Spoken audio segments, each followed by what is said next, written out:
আমাৰ ইয়াত ৪৫তম ৰাস উদযাপনৰ আমাৰ ৰজাপথাৰ বৃহত্তৰ বকলীয়া অঞ্চলত আমাৰ এই ৪৫তম ৰাস উৎসৱত পূৰ্ণ গতিৰে আমাৰ ইয়াতে আমাৰ ৰাসৰ কেলিগোপাল নাটৰ পূৰ্ণ প্ৰস্তুতি চলি আছে। এয়া আমাৰ দেখিবলৈ পাইছে সকলো আমাৰ বৃহত্তৰ অসমৰ ৰাইজে।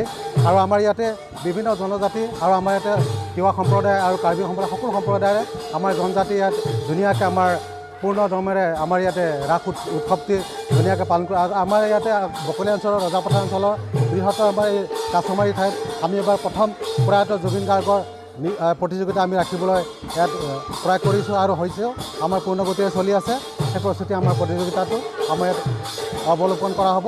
সেই সকলো দৰ্শককে আমাৰ ইয়াত পূৰ্ণ দমে আহিবলৈ 7 তাৰিখত মই ৰাসৰ মূল সম্পাদক হিচাপে মই সকলোকে আহ্বান জনাইছোঁ।